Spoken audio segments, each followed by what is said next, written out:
Salut à tous, ici Benjamin Blanchard. Bienvenue sur ma chaîne où l'on explore ensemble le monde passionnant des technologies modernes. Si vous êtes intéressé par les dernières innovations et que vous voulez rester à jour sur ce qui change notre quotidien, pensez à vous abonner. Aujourd'hui, on va plonger dans un sujet incontournable des nouvelles tech. Prêts à découvrir? C'est parti. Bonjour à tous et bienvenue sur ma chaîne. Aujourd'hui, je vais vous parler des smartphones tactiles d'Apple, Google et Microsoft. Nous allons explorer les caractéristiques uniques de chaque marque, comparer leurs performances et discuter de ce qui les distingue sur le marché. Que vous soyez un fan inconditionnel d'Apple, un adepte d'Android ou curieux des innovations de Microsoft, cette vidéo est faite pour vous. Restez avec moi pour découvrir quel smartphone pourrait bien être le meilleur choix pour vous. Si elle apporte des avancées significatives, la vision des anciens OS pour smartphones est aujourd'hui considérée comme dépassée, notamment par l'arrivée des smartphones tactiles. Les systèmes autrefois dominants sont désormais en déclin et doivent évoluer pour continuer à exister. La faute en revient à Apple et son système iOS qui équipe depuis 2007 les iPhone, iPod Touch et iPad. Les smartphones tactiles.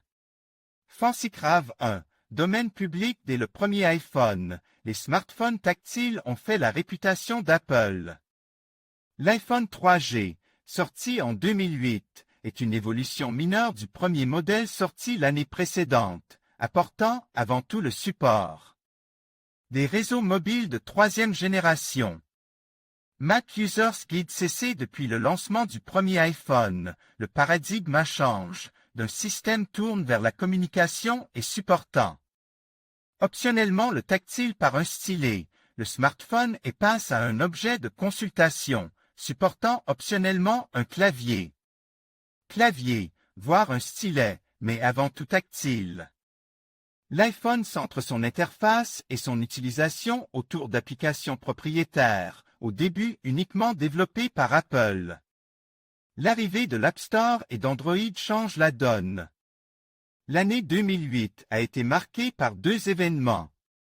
D'abord, l'arrivée du magasin d'applications intégré à iOS, l'App Store, une avancée commerciale majeure qui a introduit l'achat de contenu numérique en mobilité au grand public, sans intermédiaire comme un SMS.